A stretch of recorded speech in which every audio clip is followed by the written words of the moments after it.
오늘도 주 앞에 예배하는 우리 모든 성도들의 가정마다 무릎마다 하나님께서 은혜와 긍휼하심으로 충만하게 세우시기를 구주 예수님의 이름으로 축복합니다. 사람이 살아가면서 매 순간 선택해야 되는 일들이 참 많이 있습니다. 우리가 원하는 것과 삶의 방향에 맞추어서 여러 가지 많은 선택을 해야 됩니다. 좀 더 풍요롭고 잘 살기 위해서 더 나은 학교를 선택을 하고 더 좋은 직장을 선택을 하고 또 결혼을 하게 되고 또 자녀를 낳게 되죠. 이런 모든 선택들의 궁극적인 방향들은 삶의 목적을 어디에 두느냐, 또 어떻게 살아가야 하느냐 하는 것들을 우리가 결정을 할 때 이루어지게 됩니다. 이 삶의 목적과 방향이 분명하게 되면 그 앞에 가로막는 어떤 어려움들이 있어도 이를 뚫고 지나가려고 하죠. 그러나 이 삶의 방향이나 이 목적이 분명하지 않으면 이걸 뚫고 지나가는 힘들이 약할 수밖에 없습니다. 내가 왜 그렇게 살아야 돼? 그렇게 안 살아도 되는데 난 이렇게 살란다, 나 여기까지만 할란다, 이러면 굳이 끝까지 할 필요가 없죠. 특히 이제 등산을 하는 데서 종종 이런 일들이 일어납니다. 등산을 하려고 하다 보면 그렇잖아요. 어려움이 있습니다. 올라가는데 저기 꼭대기는 좋아요. 근데 지금 올라가는 일들이 내가 생각하는 것처럼 그리 만만한 일들이 아닙니다. 숨이 떡하니 차오르고 죽을 것 같고 다리는 천근만근 같고 이러면은 아이고 이걸 올라가야 되나, 내려올 것도 뭐하러 올라가노, 위에 보나 여기서 보나 다 똑같은데 그러면 여기까지만 갈란다, 이럴 겁니다. 근데 올라가는 사람들은 정상에서 내려다보는 그 광경들을 알기 때문에 그 기분이라는 거 압니다. 그 느낌을. 그래서 같이 올라가는 거죠. 제가 학교 다닐 때 그 친구들하고 지리산 종주를 한번 한 적이 있습니다. 이제 올라가서 쭉 이제 천왕봉에 올라가기 바로 전에 좀 늦었고 해서 그 천왕봉 바로 밑에서 얼마 떨어지지 않은 곳에서 이제 야영을 하게 됐습니다. 야영을 하고 일출을 보려고 하는 거예요. 이제 천왕봉에 올라가서 그 뭐 사람들이 그런 이야기를 하더라고요. 천왕봉의 일출을 보는 것은 우리말이 아니고 사람들의 이야기예요. 3대가 덕을 쌓아야 본다고 할 만큼 천왕봉에서 일출 보기가 그리 만만한 게 아닌가 봐요. 그래서 그 전날 이제 피곤하고 이미 뭐 며칠 걸어왔고 피곤하고 그날 뭐 저녁에도 좀 이렇게 얘기를 하고 이러다 보니까 늦었습니다. 늦게 잠이 들어가지고 시계를 맞추고 잤는데도 막 겨우 시간을 맞춘 거예요. 알람 소리에 깨가지고 보니까 일출이 일어날 시간이라 허겁지겁 막 그냥 눈곱도 안 떼고 막 그냥 올라갔죠. 정상을 향해서 막 올라가가지고 정상에 딱 가는, 천왕봉에 딱 가니까 저기 멀리서 정말 그 파란 하늘에서 빨갛게 올라오는 그 태양이 보이는데 와 진짜 장관이다. 밑에 산들은 아직 운무가 다 거치지 않았어요. 근데 저기 멀리서 파란 하늘에서 빨간 태양이 올라오는데 와 어떻게 말을 할 수가 없어요. 진짜 장관이더라고. 와, 이런 것 때문에 사람들이 이렇게 이걸 보려고 이렇게까지 오려고 하는구나. 그 내려오는 그 길이 얼마나 공기가 맑고 깨끗한지요. 여름인데도 이 이제 그 주목들이 있습니다. 이렇게 말라 죽은 이 하얗게 돼 있는데 초록색 풀들과 그 파란 하늘과 그 이미 죽은 하얗게 말라버린 그 나무들이 진짜 엽서처럼. 누가 찍어도 그거는 완전히 작품이에요. 그걸 보면서 사람들이 이렇게 힘들게 올라오려고 하는 이유가 있겠구나 하는 이런 생각들이 들더라고요. 또 올라가다가 이 힘든 건 뭐하러 올라가노, 그냥 엽서 보면 됐지 뭐 굳이 그걸 봐야 되냐, 뭐 그냥 찍어놓은 사람 많은데 그거 보면 되지 뭐, 이런 사람 올라갈 이유가 없는 거예요. 고생할 이유도 없고요. 근데 그걸 내가 직접 봐야 되겠다 하는 사람들은 고생하고 힘들고 어렵지만은 기어코 올라가서 그걸 보는 거죠. 우리의 인생에서도 역시 마찬가지로 그렇습니다.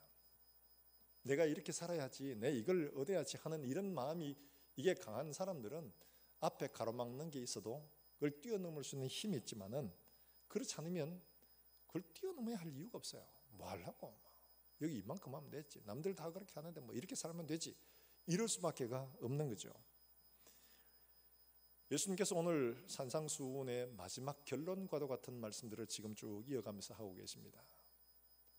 산상수훈 처음 어떻게 시작합니까? 심령이 가난한 자는 복이 있나니 천국이 저희 것이며 애통하는 자는 복이 있나니. 세상에 그게 무슨 복이라고. 우리가 생각하는 복들은 좀 돈도 많고 세상에서 명예도 또 우리가 누리고 싶은 거 누리고 하는 이렇게 됐으면 좋겠어요. 그런데 심령이 가난하고 애통하고 이런 게 복이래. 그러면서 뭐 쭉 이 말씀을 이어가는데 그 결론적으로 어떻게 하느냐, 이 모든 말씀을 다 들어도 이 말씀을 따라 순종하고 살아가지 않으면 아무런 소용이 없다. 바로 그 이야기를 오늘 말씀을 하고 있는 거예요. 그래서 좁은 문으로 들어가라, 좁은 길로 가라. 넓은 문으로 가는 것은 멸망으로 간다. 그리 가면 안 된다. 좁은 길로 가야 된다. 그 길은 생명의 길이기 때문에 그렇다. 그리 가라고 지금 이야기를 하고 있죠. 좁은 문과 좁은 길이 별개가 아니고 좁은 문과 좁은 길은 하나라는 거예요. 넓은 문과 넓은 길도 별개가 아니고 그 하나라는 거예요. 우리가 이 좁은 문으로 들어왔다고 생각을 하고 가는데 걸리적거리는 게 없고 어려움이 없고 아무런 장애가 없다. 돌아봐야 됩니다. 내가 좁은 문으로 좁은 길로 가고 있는 게 아니라는 거예요. 좁은 문으로 가는 것은 반드시 어려움이 따르게 되는데 그 굉장히 어렵다는 거예요. 그게 좁은 문, 좁은 길 말할 때 협착하다고 말하는 협착을 하는 거는 짓누르는 걸 말해요. 막 눌러가지고 압박이 되고 막 견딜 수 없게 되는 바로 그런 압박하다 짓누르다 하는 이런 말이에요. 그러니까 좁은 길로 가는 사람들은 반드시 굉장한 어려움들을 만나게 되고 힘든 일을 만나게 된다는 거죠. 그런데 반대로 넓은 길로 가는 사람은 어떠냐? 그 길이 넓고 어떻게 해요? 많은 사람들이 가고 있잖아요. 그 넓다는 이 말들은 광대하다는 말입니다. 걸리적거리는 게 하나도 없습니다. 무슨 짓을 하고 가도 전혀 방해가 되지 않는 바로 그런 걸 말하는 거예요. 내가 예수를 믿고 그리스도를 따라가겠다고 생각하러 가는 이 길에 내가 가는 이 길에 정말 걸리적거리는 게 별로 없고 뭐 다른 사람들 안 믿는 사람들 가는 길에 별반 차이가 없다. 그건 좁은 길 아니라는 거예요. 착각하지 말라는 거죠. 내 말이 아니고 예수님 말이에요. 예수님께서 좁은 문으로 좁은 길로 가게 되면 반드시 거기에는 굉장한 어려움이 따른다고 이야기를 하고 있습니다. 그런데 아이러니한 게 누가복음 13장 24절에 이 똑같은 말씀이 있는데 그게 어떻게 말하고 있냐, 이렇게 말하고 계십니다. 여러분 누가복음 13장 24절 말씀 한번 찾아볼까요? 누가복음 13장 24절 말씀이에요. 같이 한번 찾아 읽어봅니다. 13장 24절 말씀입니다. 시작. 좁은 문으로 들어가기를 힘쓰라. 내가 너희에게 이르노니 들어가기를 구하여도 어떻게 된다고요? 들어가지 못하는 사람들이 많다는 이야기입니다. 근데 그거를 들어가기를 구하여도 얻지 못하는 사람들이 많다. 아니 이게 무슨 말이냐 도대체. 좁은 문으로 들어가라. 많은 사람들이 그리 안 가고 이 길로 간다. 근데 예수님께서 이 말씀은 좁은 문으로 가려고 하는 사람들이 많이 있지만 그 길로 못 가는, 가려고 하지만 못 가는 사람들이 많이 있다는 거예요. 예수님께서 뭐라고 말씀하셨습니까? 수고하고 짐진 자들아, 무거운 짐진 자들아, 다 내게로 오라. 내가 너희를 쉬게 할 것이다. 마태복음 11장에서 그런 말, 다 내게로 오라. 내가 너희를 쉬게 해주겠다. 디모데전서 2장 4절에 뭐라고 하냐? 하나님은 모든 사람들이 다 구원을 받고 영생에 이르기를 원하신다고 말씀하고 있습니다. 진리를 아는 지식에 이르기를 원하신다고 말하고 있습니다. 그러면 모든 사람들을 다 오라. 누구나 다 오라. 모든 사람들이 다 그렇게 구원받아야 된다라고 말씀을 하셨더라면 모든 사람들이 다 오고 누구나 다 할 수 있는 넓고 쉬운 길을 주셔야지 당연한 게 아니겠습니까? 다 와라 이래 놓고는 그 길을 가기 너무 힘들고 갈 수 없는 상황이라면 이 앞뒤가 안 맞는 것처럼 보여져요. 누구나 다 오라고 했으면, 아무나 다 오라고 했으면, 다 쉬게 해주겠다고 했으면 누구나 다 올 수 있어야 되는 거잖아요. 근데 그렇게 올 수가 없다는 거예요. 앞뒤가 안 맞는 어폐가 있는 것처럼 그렇게 보이기도 합니다. 이 말은 무슨 말인가 하니까 예수를 믿는 그 길이 우리가 입술로 고백하는 것과 우리의 삶으로 살아가는 그 길들이 하나가 되어야 되는데 이 길들이 하나가 되지 않으면 입으로 고백하는 것, 삶으로 고백하는 것이 맞지 않는 거예요. 입으로 고백하는 게 들어가는 길이라면 삶으로 고백하는 것은 그 길이에요. 문과 길이죠.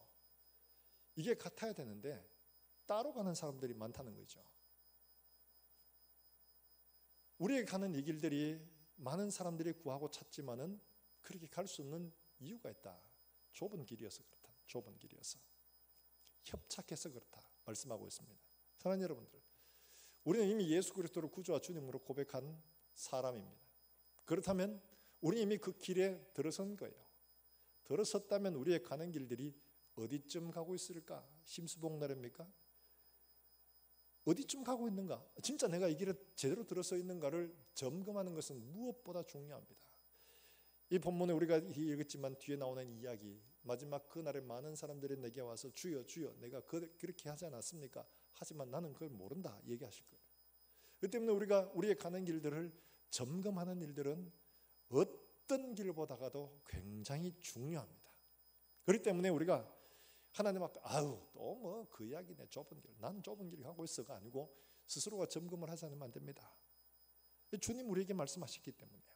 그래서 우리가 이 아침에 이 한 해를 우리가 살아가면서 우리가 어떤 길로 가고 있는지 나 스스로가 점검을 하길 바라는 마음으로 우리 자신들의 우리의 걸음들이 하나님 앞에 바른 길, 생명의 길, 좁은 길, 바로 이 길로 갈 수 있도록 돌아보고 점검하고 우리의 길을 이렇게 갈 수 있게 되기를 주의 이름으로 축복합니다. 어떻게 됐냐? 이 좁은 길, 좁은 문으로 가는데 우리가 점검해야 하는 것은 내가 육신의 길을 가고 있는지 영의 길을 가고 있는지를 점검을 해야 됩니다. 좁은 문, 좁은 길은 왜 이렇게 표현을 하고 있냐? 육신의 길로 가는 것은 넓고 편한 길입니다. 좁은 길로 가는 것은 영의 길로 가는 길이기 때문에 그렇습니다. 이 좁은 길, 좁은 문 들어가는 이것은 굉장히 쉽지 않은 길이에요. 그 길로 가는데 들어서도 많은 어려움들이 있습니다. 왜 그러냐니까 오늘 15절에 그 이야기를 합니다. 왜 그렇게 어렵냐?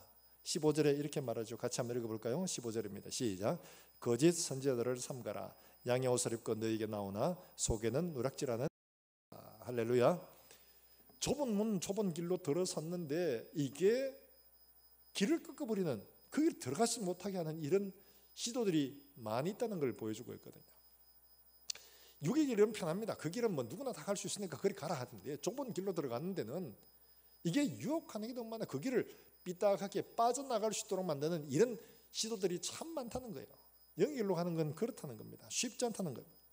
사탄이 우리의 길을 그냥 순조롭게 다 보고 그래 말씀대로 순종하고 잘 그래 가라 응원해 주지 않습니다. 절대로 그렇게 하지 않습니다. 사탄의 길은 어떤 길이냐? 육의 길이잖아요. 육신을 쫓아가는 길입니다. 하나님은 영의 길로 가라 하는데 사탄은 육의 길로 가라, 편한 길로, 쉬운 길로, 네 본성대로 너를 이루는 길로 가라. 하나님은 원하는 길이 아니고 십자가의 길, 순교자의 길, 네 자신을 부인하는 길로 가라. 그게 생명의 길이다. 사탄의 길은 그거 알고 이렇게 이 거짓 선지자들이 그렇게 하는 거예요. 양의 탈을 쓰고 노력하는 이리의 모습으로서 우리의 길을 노력하고 있는, 그렇기 때문에 쉽지 않은 거예요. 가장 완전해서 아담과 하와를 타락시킨 이 사탄이 어떻게 했습니까? 생명의 길로 가지 못하도록 만든 거죠. 사망의 길로 가게 만들었습니다. 어떻게 해요? 뭘 통해서요? 육신을 통해서 만든 거죠. 그래서 어떻게 했습니까? 영의 사람을 육신의 정욕, 안목의 정욕, 이생의 자랑, 이런 사람으로 타락을 시켜버린 겁니다. 그 길을 잃어버리게 만든 거죠. 그러니까 인간이 그 길에서 쉽고 편한 길로 그냥 모든 사람들이 그 길로 가게 되는 거예요. 그래서 우리의 길들이 어떻게 있냐? 육의 길이 아니고 영의 길로 가야 된다. 이 길은 쉽고 편하고 누구나 다 가는 길이에요. 그러나 이 길은 쉽지 않은 길입니다. 그래서 로마서 8장에 우리가 말씀을 이미 봤잖아요. 로마서 8장 5절부터 7절까지 나오는 말씀에 분명하게 정해주고 있습니다. 여러분 한번 찾아보시겠습니다. 로마서 8장 5절부터 7절의 말씀이에요.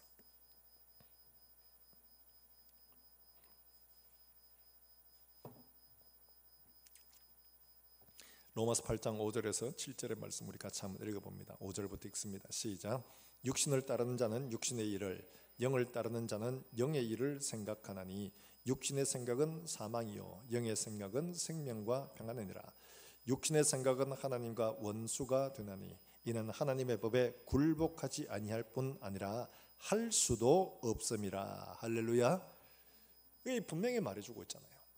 육신의 생각하는 거 쉬운 거예요. 누구나 다 할 수 있는 거예요. 본성적으로 할 수 있는 일입니다. 그러나 영의 길을 가는 것은 하나님으로 따라가는 이 길이 그냥 자연스럽게 되지 않는다는 거예요. 그 길로 가야 되는데 원수는 어떻게 하느냐? 하나님의 원수는 당연히 하나님과 원수된 길로 자꾸 우리를 미혹합니다. 늑대 모양으로 나오면 안 되니까 양의 탈을 쓰고서 이렇게 우리를 미혹하는 거예요. 굉장히 쉽지 않은 길이라는 거죠. 그러니까 정신 차리지 않으면 그렇게 갈 수 없는 거예요. 영의 길을 가고 있는가 봐야 됩니다. 존 메가더 목사님의 슬레이브, 노예라는 책에 이런 이야기가 나옵니다. 비엔나 교회 집사였던 상투스에 관한 이야기인데요. 이 사람이 순교했던 바로 그런 이야기인데, 당시에는 마르쿠스 아우렐리우스 황제가 다스리던 2세기 중반의 이야기입니다. 이때 기독교는 불법이었어요. 예수를 믿는 것은 잡혀가고 고문당하고 죽는 거나 똑같았습니다. 그렇기 때문에 기독교는 불법이었고 불법자들을 색출하는 일들에 많은 사람들이 동원이 돼가지고 이 상투스도 잡혀왔습니다.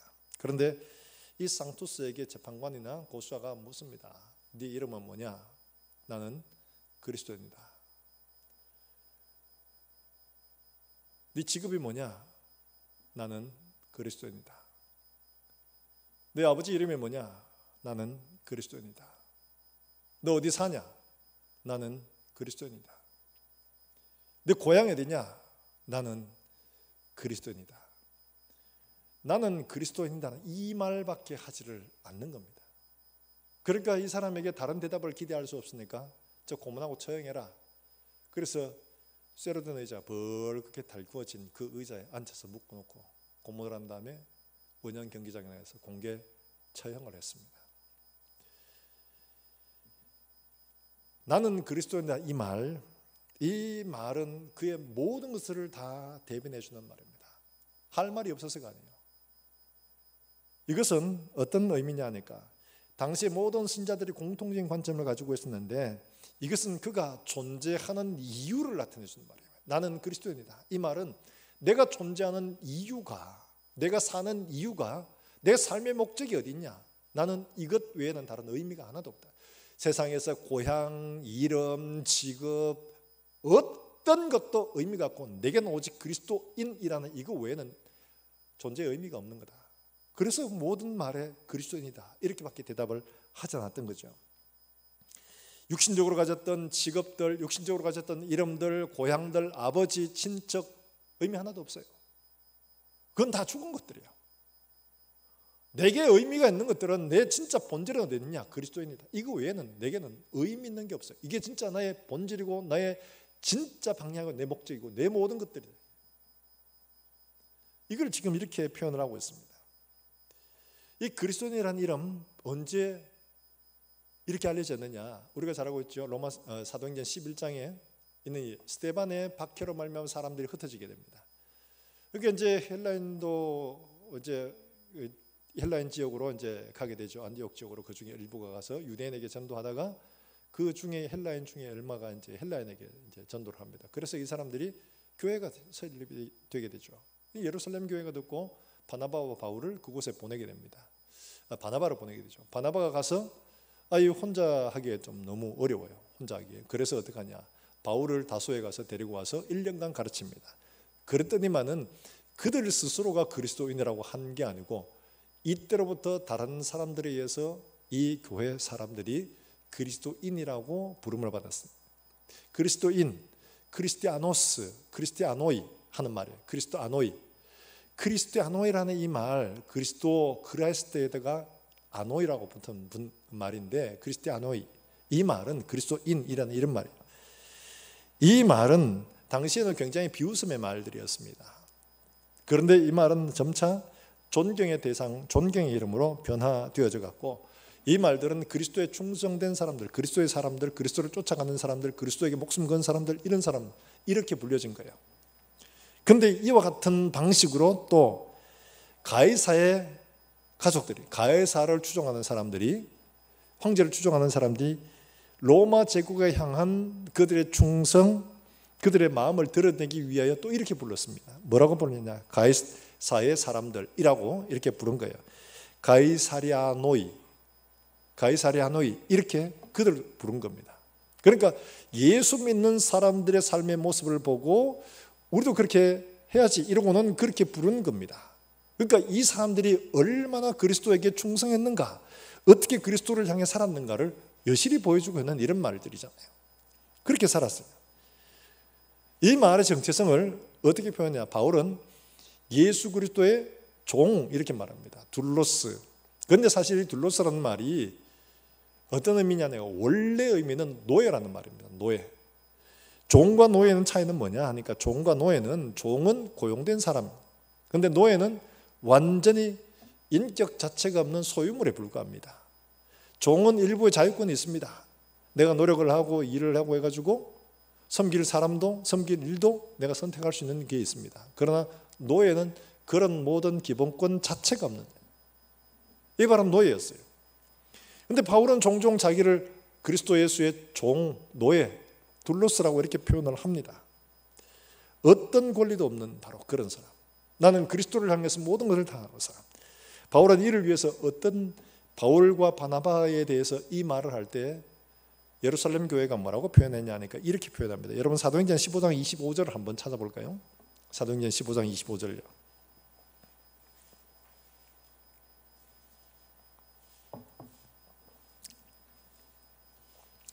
이게 가장 적절하게 표현해주고 있는 말 같아요. 15장 25절 한번 보십시다. 같이 한번 읽어봅니다. 사람을 택하여 우리 주 예수 그리스도의 이름을 위하여 생명을 아끼지 아니하는 자인 우리가 사랑하는 바나바와 바울을 함께 너희에게 보내기를 만장일치로 결정하였노라. 근데 이게 우리 주 예수 그리스도의 이름을 위하여 생명을 아끼지 아니하는 자인 바나바와 바울이라고 말하잖아요. 근데 이게 생명을 아끼지 아니한다 이 말, 생명을 아끼지 않는다는 이 말의 기본 의미는 어떤 말이냐? 생명을 넘겨준다는 이런 말입니다. 넘겨주다, 인도하는 이런 말이에요. 넘겨준다, 그 사람에게 인도해준다, 이런 말이에요. 그래서 이 말, 생명을 아끼지 않는 말보다는 오히려 생명을 넘겨준 자인 이렇게 표현하는 게 훨씬 더 의미가 선명하게 보여지는 말입니다. 이걸 노예라고 하는 거예요. 노예는 생명권 자체가 없습니다. 주인의 모든 것들이 귀속됩니다. 주인이 그 사람을 죽일 수도 있고 살릴 수도 있어요. 노예를 죽였다고 살인죄가 허용되지 않습니다. 이건 물건이기 때문에. 바울은 어떠냐? 자기를 종, 둘로스, 노예라고 표현했는데 이 노예라는 이 말은 내 생명을 그리스도에게 이양한 겁니다. 내 생명권이 없는 사람이에요. 그 말입니다. 바로 그렇게 말. 이게 쌍투스가 말했던 바로 그런 나는 그리스도인이다 하는 바로 이 정체성입니다.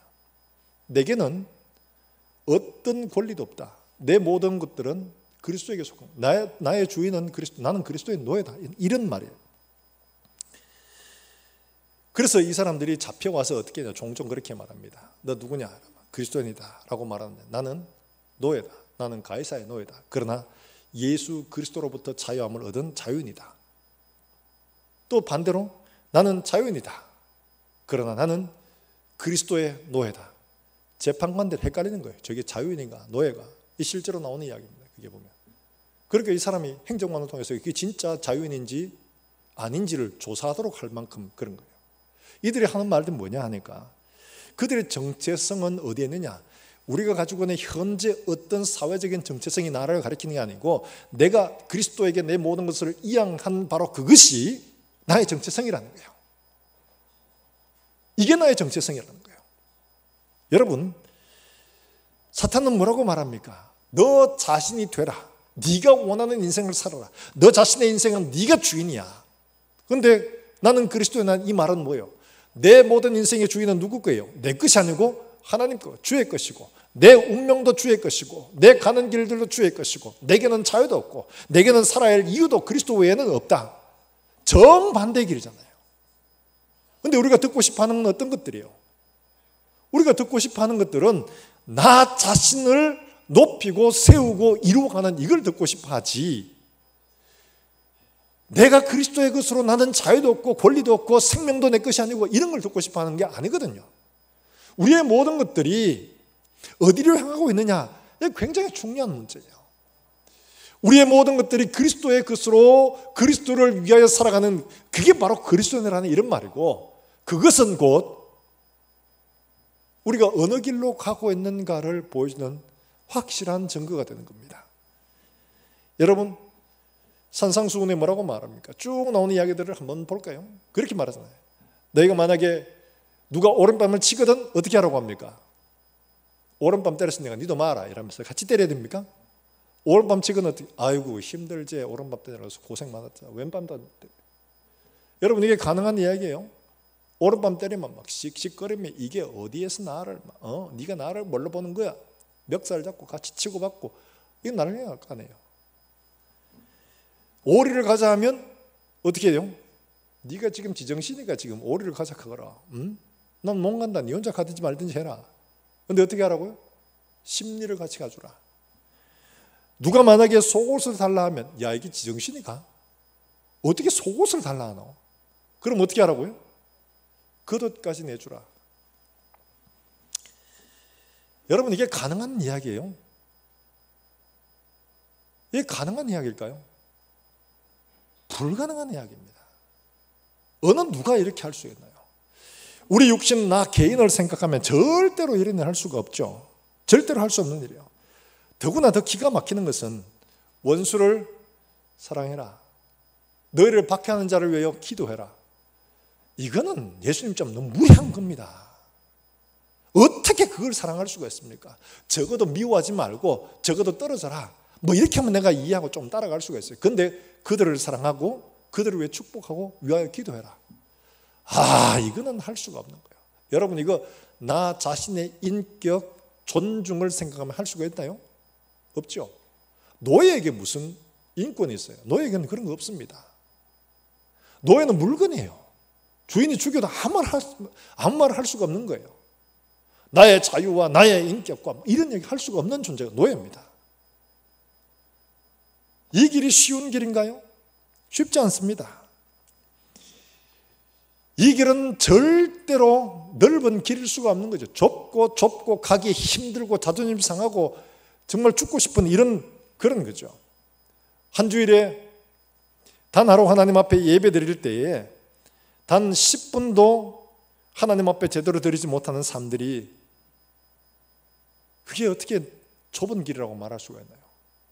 휴대폰 보고 드라마 보고 카툰 보고 이런 데는 1시간 2시간도 그냥 써버리는데 하나님 앞에 1시간 예배하고 10분간 기도하고 하는 게 그게도 못한다 하면 그게 어떻게 좁은 길일 수가 있는 거예요.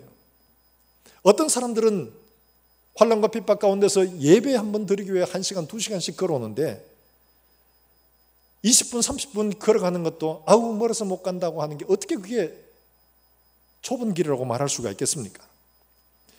내가 원하는 것을 가지고 내가 원하는 것을 얻기 위해서는 아끼지 않습니다.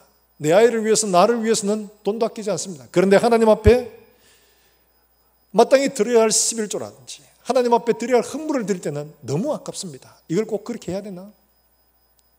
이렇게까지 해야 되나?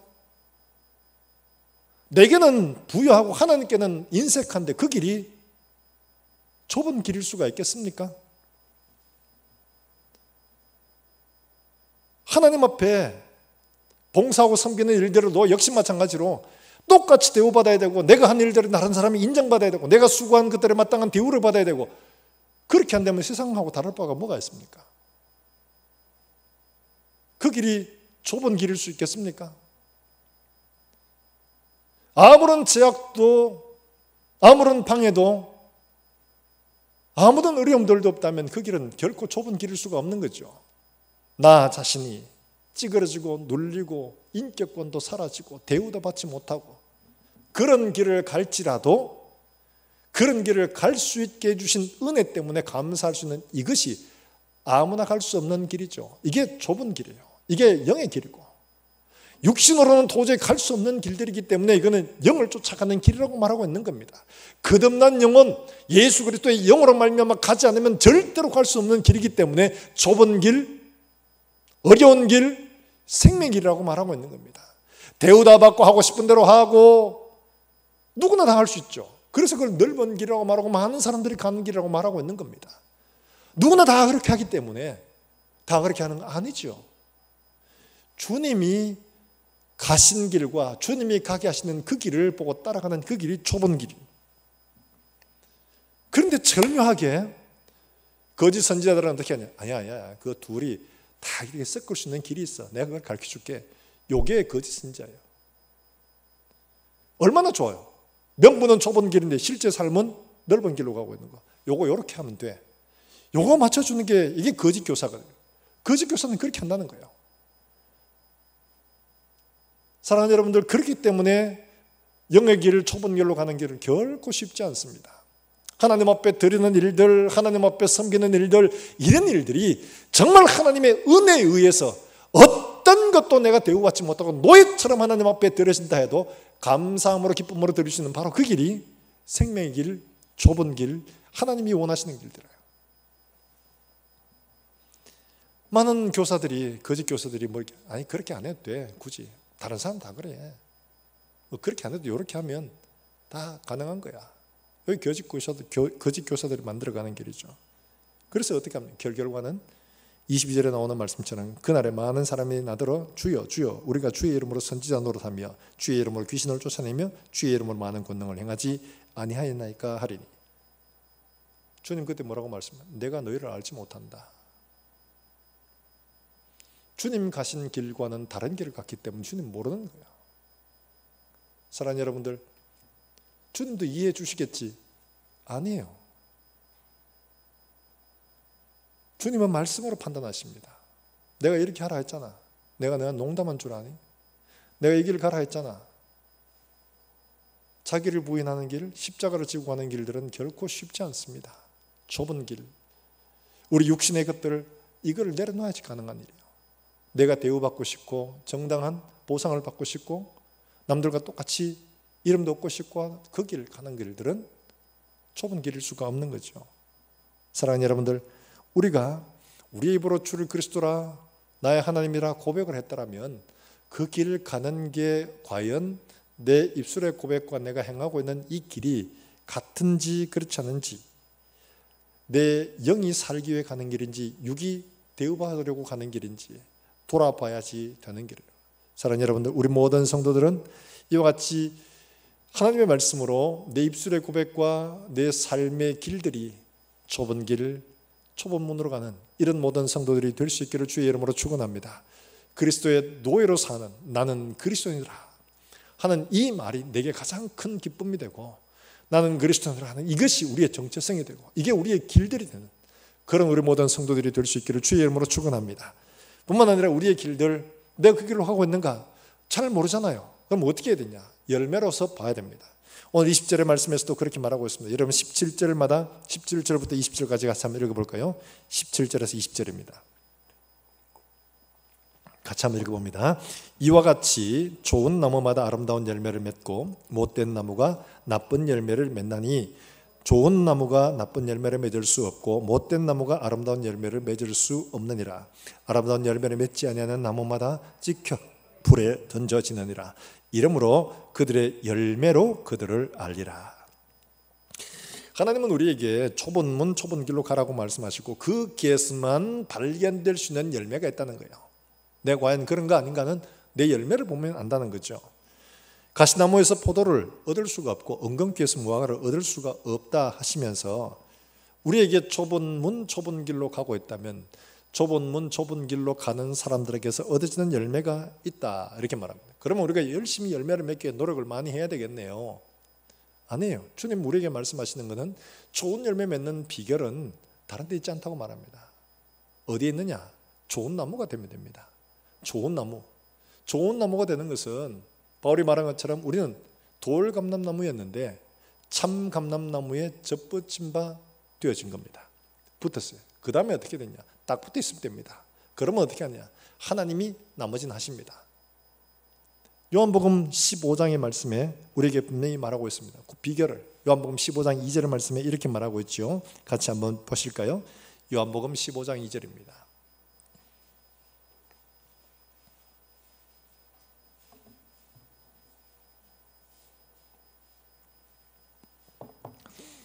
요한복음 15장 2절 같이 한번 읽어봅니다. 시작. 무릇 내게 붙어 있어 열매를 맺지 아니하는 가지는 아버지께서 그것을 제거해 버리시고 무릇 열매를 맺는 가지는 더 열매를 맺게 하려 그것을 깨끗하게 하시느니라. 여러분 여기 보면 가지에 딱 붙어 있어서 거기에 있는 그런 가시 중에 열매를 맺는 것은 더 열매를 맺게 하려고 깨끗하게 하고, 그렇지 않은 건 제거해버리신다고 말씀하고 있죠. 근데 거기에 제거하다라는 말을 아이로라는 말인데, 깨끗하게 하다 하는 말은 카다이로라는 말입니다. 둘 다 아이로라는 말에서 나온 말이에요. 똑같아요, 어근이. 달리 말하면 깨끗하게 하는 거나 제거하는 거나 똑같은 말을 하는 말이죠. 달리 말하면 뭐냐, 가지가 옆에 붙어 있는데 이 가운데 열매가 없는 것들을 제거함으로 말미암아 열매를 맺는 것들은 더 많이 맺도록 하는 거야. 이게 깨끗하게 하는 거라는 거죠. 우리가 그리스도에게 붙어 있습니다. 근데 그리스도에게 붙어 있는데 우리 중에도 열매를 맺지 못하는 성품들과 사역들과 그런 일들이 있다는 거죠. 주님이 그걸 잘라내. 내가 하는 게 아니에요. 주님이 잘라내시는 거예요. 잘라내는 기준은 누구예요? 내가 아니고 누구라는 거예요? 주님이 하시는 거예요. 주님 말씀과 성령으로 우리 가운데 필요 없는 거, 열매 맺지 못하는 것들은 잘라내는 거예요. 그게 기준이에요. 말씀이 잘라내고 하나님의 성령으로 그걸 열매를 더 맺을 수 있도록 만들어 가시는 거, 바로 이게 하나님께서 하시는 거예요. 열매를 맺도록 주님이 그렇게 만들어 가시는 거예요. 우리 가운데 하나님의 말씀과 성령으로 우리 삶들 속에 잘못되어진 것들, 열매가 맺어지지 아니하는 습성들, 그런 일들을 하나님이 너 이거 하면 안 된다 말씀하시죠. 잘라내게 하십니다. 그걸 하기 위해서 어떻게 하냐, 때로는 환난과 풍파도 주십니다. 더 잘라내야 되는데 이게 안 잘리니까 어려움을 통해서 이걸 잘라내게 하는 거예요. 포기하게 하고 이걸 쳐내도록 그렇게 만들어 가시는 거죠. 어려움을 만나보면 우리가 진짜로 어디에 있는가를 여실히 드러내지 않습니까? 그래서 그런 일들을 잘라내고 포기하도록 그렇게 만들어가는 거예요. 우리로 하여금 그리스도를 본받아 자기를 부인하고 자기 십자가를 지고 우리의 삶들 속에 그리스도를 쫓아 내가 십자가에서 죽는 삶을 살면 하나님은 자연스럽게 그 열매를 맺도록 하시는 거예요. 이게 하나님의 방법이에요. 내가 열심히 뭘 도덕적으로 잘해서 열매를 맺는 거예요. 내가 육신으로 죽으면 그리스도의 성령이 내 속에서 살아서 나로 열매를 맺게 해주시는 겁니다. 따라가면 되는 거예요. 그러면 열매를 맺도록 하나님이 하시는 거죠. 내가 하는 게 아니라는 거예요. 미국에서 들어와서 중국에서 사역을 했던 목사님과 그 후원하신 장로님의 이야기인데, 이분이 이제 중국에서 어떤 일을 하셨냐니까 가난하고 어려운 아이들을 위한 야학을 이제 학교를 만들으셨다고 그래요. 왜냐하니까 얘들은 부모들이 다 뭐 농민공으로 가거나 이래가 부모들이 없어요. 얘들을 돌봐줄 사람이 없어. 학교 공부도 못해. 그 얘들을 안 되겠어. 그냥 둘 수가 없어가지고 얘들을 가르친 겁니다. 불러와서 가르쳐서 이제 뭐 검정고시도 치게 하고 교도 졸업하게 하고 이렇게 돕는 거예요. 근데 중국에 알다시피 우리가 얘들에게는 예수 믿으라는 소리 못 합니다. 성경을 전도하지도 못합니다. 근데 얘들이 이제 학교를 졸업하고 난 다음에는 참 그 말씀을 나누는데 보니까 그렇대. 한 번도 예수 믿으라는 소리도 안 했고 성경에 대해 얘기도 한 적이 없어요. 근데 얘들이 졸업을 하면 그 어려운 가운데서도 지하교회 이런 데를 찾아가더라 합니다. 놀라운 일들이잖아요. 어떻게 예수를 안 찾는데 그럴 수 있냐. 선생님이 물어보면 선생님 누구예요? 이렇게 말하면 선생님은 한마디밖에 안 합니다. 뭐라고 하느냐, 앞에 쌍투서가 말하는, 나는 그리스도인이다, 나는 예수를 믿는다, 이거밖에 하는 게 없어요. 그러니까 걔들이 이 선생님의 삶을 보고 그리스도가 이런 거구나, 예수님은 누군지 잘 몰라도 야, 예수님은 저런 분이시구나. 얘들이 전도 하나 안 해도 얘들이 선생님의 삶을 보고 예수를 믿게 되는 거예요. 예전에 한번 대전여고에, 오래된 이야기입니다만 수학생님이 계셨는데 그 대전여고 수학생님이 똑같은 얘기예요. 그분은 자기가 월급 받고 이러면 어떻게 하냐, 등록금 못 내는 애들 등록금 내주고, 또 가난한 애들 먹을 거 사주고, 얘들을 돕고 이런 데 다 쓰네요. 본인은 가난하게 살아요. 처음에는 이해를 못했죠. 사람 너무 촌스럽게 보이고 막 그래 보이니까요. 근데 이분도 전도 안 해요. 선생님 왜 그러세요? 여러분, 내가 믿는 예수님은 이런 분이셨다, 그 이야기만 하는 거예요. 그러니까 얘들이 선생님의 삶을 보고는 예수를 믿는 게 저런 거구나, 정말 예수님이 이런 분이시구나 아는 거죠. 그래서 바울이 뭐라고 합니까? 고린도전서에 너는 그리스도의 편지라, 말씀이 우리의 신비에 적혀서 우리의 삶들로 사람들에게 읽게 한다고 말하고 있는 거예요. 내 삶의 내 중심에 그리스도가 오셔서 살게 되므로 나의 삶을 다른 사람들이 읽고 예수님이 어떤 분이라는 걸 알게 된다. 그게 열매라는 거예요. 그게 열매라는 거죠. 착한 일 많이 하고 구제 많이 하고 이런 게 열매가 아니고 우리의 삶을 통해서 하나님이 예수를 보여주는 겁니다. 너는 그리스도의 형제라. 각 처에서 그리스도를 아는 냄새를 풍기는. 너는 그리스도의 편지라. 무사람이 읽고 다른 사람이 내 삶을 보고 읽는 거예요. 그걸 주님이 말씀하고 있습니다. 다른 사람 얘기할 필요 없어요. 나만 보면 됩니다. 나만 보면 됩니다. 니는 그렇게 하나, 니는 그렇게 하나. 이런 사람은 지금 말하고 있는 이런 거짓 선지자에 빠져가는 거예요. 그 사람이 중요한 게 아니죠. 그 사람 지옥 가면 나도 같이 가요? 저 사람 지옥 가기 때문에 나도 갈래요? 이렇게 하실 거예요? 그 사람은 그 사람 몫이고 나는 내 몫이에요. 우리는 다 각자 모두가 다 하나님 앞에 독립자로 서게 됩니다. 1대1로 서게 됩니다. 누구 때문에 가는 것들은 전혀 예수님 앞에 핑계가 되지 않습니다. 우리의 모델은 예수 그리스도 한 분밖에 없는 줄로 믿으시길 주의 이름으로 축원합니다. 주님은 나를 보고 쫓아오라고 했지 옆에는 누구 보고 쫓아오라고 얘기하지 않았습니다. 그 사람은 그 사람 몫이에요. 하나님은 우리에게 각자에 주신 목 그것 따로 있는 거예요. 어떤 분파가 와도 거짓 교사들이 옆에서 이렇게 하니까 그렇게 한다고 말씀하고 있잖아요. 거짓 교사들의 모습들을 보고 우리가 그리 따라가냐? 어리석은 사람이라고 말하고 있죠. 사랑하는 여러분들, 우리가 바라봐야 할 것은 예수 그리스도 한 분밖에 없는 줄로 믿으시길 주의 이름으로 축원합니다. 예수님이 어떻게 가시는지만 보면 됩니다. 나는 그 길만 따라가면 됩니다. 거짓 교사들이 하는 것들 그 이야기를 들을 필요가 없는 거예요. 우리의 모든 삶들 속에 정말 하나님이 내게 말씀하신 것들을 쫓아 나를 부인하고 그리스도를 쫓아가는 바로 이 삶이 좁은 길, 좁은 문으로 가는 거죠. 여러분 빌립보서 1장 20절 말씀, 이 말씀 자꾸 우리 말씀 마치도록 합니다. 빌립보서 1장 20절 말씀. 바울의 고백이 진짜 좁은 길, 좁은 문으로 가는 길이죠. 빌립보서 1장 20절 말씀. 우리 같이 한번 찾아 읽어보겠습니다. 빌립보서 1장 20절의 말씀 우리 다 같이 한 목소리로 읽습니다. 시작. 나의 간절한 기대와 소망을 따라 아무 일에든지 부끄러워하지 아니하고 지금도 전과 같이 온전히 담대하여 살든지 죽든지 내 몸에서 그리스도가 존귀하게 되게 하려 하나니. 할렐루야. 내 몸에서 누가 존귀하게 돼요? 그리스도가. 내가 아니에요. 그리스도가 존귀하게 되는가. 그리스도가 가장 높아지는 것. 내 삶 속에 누구만 나타나는 것? 그리스도만 나타나는 것. 바로 그것이 살든지 죽든지 내 속의 소원이다. 바로 이걸 말합니다. 사랑하는 여러분들, 좁은 문, 좁은 길로 가고 있는가? 점검해 봐야 됩니다. 이 길은 우리 육신이 원하는 길이 아니기 때문에 너무 어려운 길이에요. 우리의 힘으로 할 수가 없어요. 하나님의 성령께서 우리 가운데 오시지 않으면 할 수가 없는 일입니다. 좁은 길, 좁은 문. 내가 가는 길에 걸리적거리고 내가 원하는 거 다 하고 내가 약간 불편한 정도다. 그거 좁은 길 가는 거 아니죠. 우리가 그리스도를 쫓아 노예 같은 삶, 내 것은 아무것도 없고 오직 그리스도만 내 속에 삶의 이유가 되고 내 생명이 되고 그리스도만 내 존재, 목적이 되는 이런 삶. 이게 바로 좁은 문으로 좁은 길로 가는 거예요. 내 입술로 고백했으면 내 삶이 그걸 고백하는 바로 그런 삶.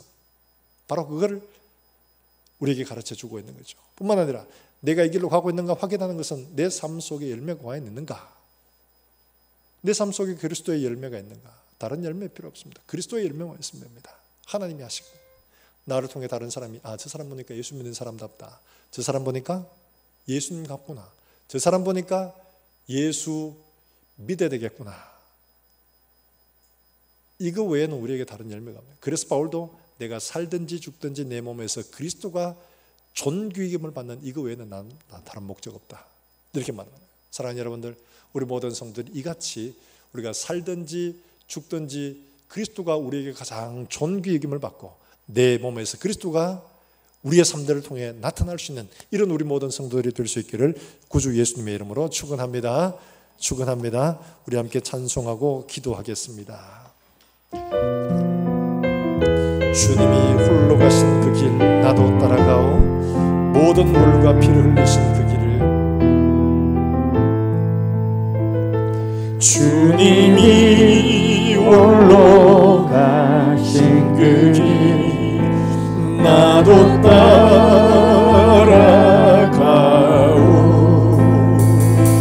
모든 물과 피를 흘리신 그 길을 나도 가오. 험한 삶도 나는 괜찮소. 바다 끝이라도 나는 괜찮소. 죽어가는 저들을 위해 나를 버리길 바라오. 아버지 나를 보내줘. 나는 달려가겠어. 내 춤도 목숨도 아끼지 않겠소. 나를 보내주오. 세상이 나를 미워해도 세상이 나를 미워해도 나는 살아가겠어. 나는 살아가겠어.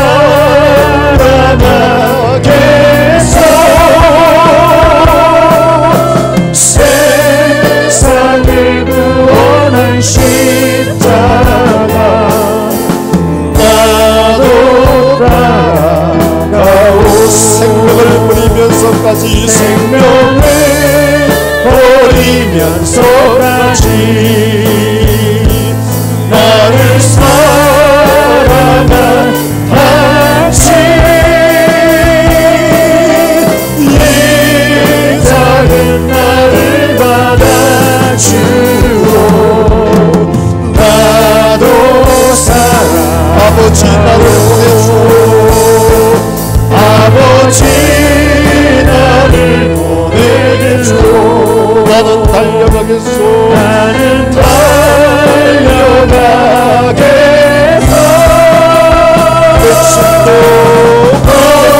목숨도 아끼지 않겠소. 나를 보내주오. 우리가 함께 들은 말씀 따라 우리 자신들을 돌아보고 하나님 우리의 가는 길들 좁은 문 좁은 길로 가고 있는지 돌아보게 하시고 하나님의 성령께서 내게 말씀을 통하여 우리의 삶들을 비추어 알게 하시며 깨닫게 하시고 하나님 잘못된 길에 서 있다면 돌이킬 수 있도록 하나님 은혜를 베풀어 주시기를 원합니다. 하나님 아버지 그리스도 예수의 종으로 사는 이 길 나는 없고 오직 그리스도인으로만 살아가게 해주시기를 원합니다. 그리스도에게 내 생명을 넘긴 노예처럼 우리의 삶들을 하나님 앞에 드리시는 사랑하는 모든 권속들의 삶이 되게 하시고 우리의 삶들 속에 예수만 열매로 나타날 수 있도록 하나님 은혜를 베풀어 주시기를 원합니다. 내 삶 속에 예수가 나타나고 있는지 돌아보게 하시고 하나님 그렇지 않으면 하나님 앞에 돌아서 바른 믿음, 바른 길로 갈 수 있도록 주님 은혜를 베풀어 주시옵소서. 우리 모든 성도들이 우리 권속들이 주님 오실 그날까지 이 길을 달려가 마지막 그날에 하나님 앞에 기쁨으로 설 수 있는 우리 모든 성도들 되게 해주시옵소서. 우리 한 목소리 함께 통성으로 기도하겠습니다. 살아계신 하나님 아버지 은혜를 감사합니다. 오늘 우리에게 주신 말씀들 우리의 가슴으로 깊이 들어보게 하시고 하나님 우리의 눈을 밝혀보게 하시며 듣게 하시며 덮어 주시기 원합니다. 하나님 아버지 거짓 교사들이 우리의 그런 길을 넘어뜨리려고 타협의 길 세상으로 가는 길들을 가게 하지 하나님 아버지 오직 하나님의 말씀만 쫓아 우리가 이 길을 가게 해주시기를 원합니다. 하나님 아버지 그리스도의 종으로 내가 죽고 그리스도의 모든 것들이 내 속에 살아갈 수 있는 그런 삶을 살아갈 수 있도록 해주시기를 원합니다. 하나님 아버지 나는 없고 그리스도만 나타나게 하시고 내가 죽고 그리스도만 내 속에 살아날 수 있는 삶을 살아가게 해주시기를 원합니다. 하나님 아버지 내가 가는 이 길이 좁은 길, 좁은 길이었는지 돌아보게 하시면서 하나님 우리 모든 삶들이 그리스도만 내 속에 좁게 있기를 받는 이런 우리의 삶들이 될 수만 있도록 하나님 은혜를 베풀어 주시기를 원합니다.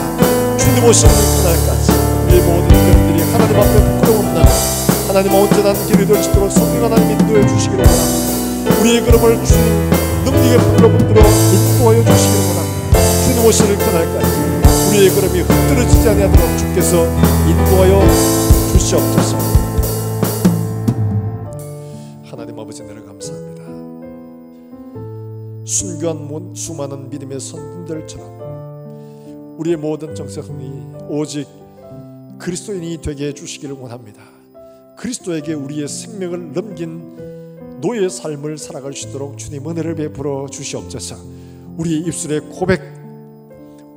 입술의 고백과 합당한 삶이 되어질 수 있도록 좁은 문 좁은 길로 가는 우리 모든 권속들이 되게 해주시기를 원합니다. 그리하여 하나님 아버지, 잠시 이 땅에 생존하는 삶이 아니라 영원한 삶, 영생을 소유하는 우리 모든 권속들이 될 수만 있도록 하나님 은혜를 베풀어 주시기를 원합니다. 하나님 아버지, 우리를 넘어뜨리기 위하여 많은 거짓 선지자들이 우리를 미혹하지만 결코 흔들리지 아니하고 주님만 바라보고 자기를 부인하고 자기 십자가를 지고 주를 쫓아가는 우리 모든 권속들이 되게 해 주시옵소서. 그래야 그날에 주님 앞에 설 때 참 잘했다, 착하고 충성된 종이라는 이 칭찬을 듣는 우리 모든 권속들만 되게 하여 주시옵소서. 하나님 아버지, 오늘도 주 앞에 각자의 처소에서 무릎 꿇는 사랑하는 종들에게 은혜를 베풀어 주시고 하나님 아버지들의 가정과 일터와 손하는 일들마다 하나님 은혜와 복을 충만하게 부어 주시기를 원합니다. 나누어주고 또한 베풀어주고 주 예수 그리스도의 복음을 위해 사는 우리 모든 성도들의 삶이 될 수 있도록 하나님 은혜를 베풀어 주시옵소서. 하나님 아버지, 주 앞에 드리는 사랑하는 헌물들 주님께서 기쁘게 받으시고 이들의 생업에 복을 주시며 하나님 나누어주고 베풀어주는 선한 손길에 부유한 사랑하는 종들의 가정들 손길들이 되게 주님 축복하여 주시옵소서. 건강 때문에 하나님 앞에 기도하는 종들 낙심치 말고 주님 말씀 붙들고 주님 약속 의지하여 하나님 앞에 기도하게 해주시기를 원합니다. 하나님 아버지, 많은 문제들 가운데 신음하며 기도하는 종들 어떤 문제 앞에서도 결코 낙심차고 뒤로 물러가지 않게 하시며 약속의 말씀, 그 말씀만 붙들고 담대하게 우리의 믿음의 걸음을 행할 수 있도록 주님 축복해 주시옵소서. 멀리서 주의 복음을 찾는 사랑하는 선교사들, 그들의 가정과 사역을 하나님 축복하시며 그들을 통하여 많은 천국의 열매가 맺어지게 하여 주시기를 원합니다. 우리 주일학 교회들에게 보내주시고 또한 이들을 하나님의 거룩한 백성으로 양육해 주시고 일꾼으로 만들어 주시기를 원합니다. 하나님 아버지, 우리 사랑하는 성도들이 이 한 주간 행하는 모든 일들 속에 주님 동행하시고 가는 길들마다 보게 되게 하시며 어디에 있든지 무엇을 하든지 사랑하는 우리 권속들을 통하여 예수만 나타나는 사랑하는 종들의 삶이 되게 해주시기를 원합니다. 군복무로 가 있는 사랑하는 자녀를 기억하시고 축복하시며 멀리 출타 있는 사랑하는 종들 어디에 있든지 간에 이 시간 하나님 앞에 우리 무릎을 드릴 수 있도록 주님 은혜를 베풀어 주시옵소서. 또한 주간을 믿음으로 살아 하나님 앞에 거룩한 열매를 가지고 돌아와 하나님 앞에 예배할 때 기쁨과 감사로 하나님 앞에 예배할 수 있도록 주님 은혜를 베풀어 주시옵소서. 감사하고 예수님의 이름으로 기도하옵나이다. 아멘. 하나님의 말씀을 함께 묵상하겠습니다. 마가복음 9장 23절 말씀, 예수께서 이르시되 할 수 있거든이 무슨 말이냐, 믿는 자에게는 능치 못한 일이 없느니라 하시니. 아멘. 교회 소식입니다.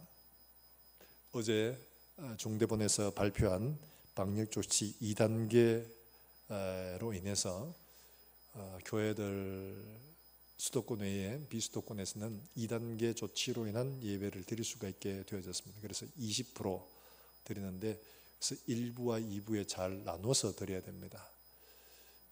우리가 그렇게 드릴 수 있도록 여러분들이 방역에 협조해 주시고, 특별히 오실 때 마스크 꼭 하시고, 또 차량을 탑승하시는 분들은 반드시 마스크를 꼭 하셔가지고 그런 일들에 어려움이 없도록 주님 여러분 협조해 주시면 대단히 감사하겠습니다. 내일부터 새벽 기도도 정상적으로 있게 되고 수요 기도에도 20% 내에 하게 됩니다. 그래서 여러분들이 꼭 참석해 주시기를 바라고요. 그리고 출입자 체크 명단 여러분 주보를 참고하시길 바랍니다. 그리고 추가 광고는 2020년도 작년이죠. 기부금 영수증 필요하신 분들 교육자 사무실로 연락하시면 대부분 다 만들어 놨습니다. 그래서 찾아가실 분들 찾아가시고 다음 주에 오실 때 사무실에 오셔서 받아 가시면 되겠습니다. 혹시 확인해 보시고 내 거 떼놨는지 확인을 해 보실 분들은 우리 송 목사님에게 말씀을 해 주시면 되겠습니다. 이상으로 교회 소식을 다 마치고 우리 다 일어나셔서 함께 찬양하겠습니다.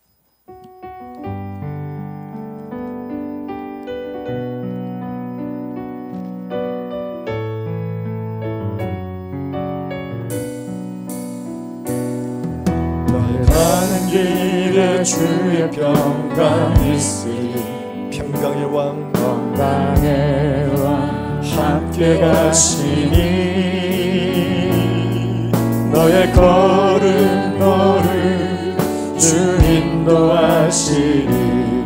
주의 강한 손 널 이끄시니 너의 가는 길에 주의 축복이 있으리. 너의 가는 길에 주의 축복이 있으리. 영광의 왕 함께 가시니 너의 밟는 모든 땅 내가 밟는 모든 땅 주님 다스리니 너는 주의 길 예비케 되리. 주님 나라 위하여 주님 나라 위하여 길 떠나는 나의 형제여 주께서 가시니 너는 가라. 주의 이름으로 거칠은 광야 위에 꽃은 피어나고 세상은 내 안에서 주님의 영광 보리라. 강하고 담대하라. 세상 이기신 주를 함께 너와 동행하시며 내게 새 힘을 주시니 주님 나라 위하여 길 떠난 나의 형제여 주님 나라 위하여 길 떠나는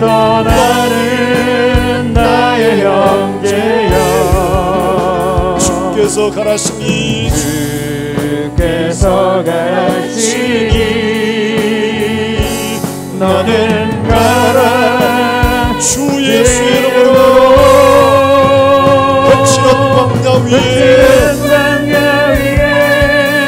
꽃은 피어나고 세상은 내 내 안에서 주님의 영광 보리라. 강하고 담대하라. 세상 이기신 주 주를 함께 너와 동행하시며 내게 새 힘을 주시니 여호와는 내게 복을 주시고 너를 지키시기를 원하며 여호와는 그 얼굴을 내게 비추사 은혜 베푸시기를 원하며 여호와는 그 얼굴을 내게로 향하여 드사 평강 주시기를 원하노라. 아멘.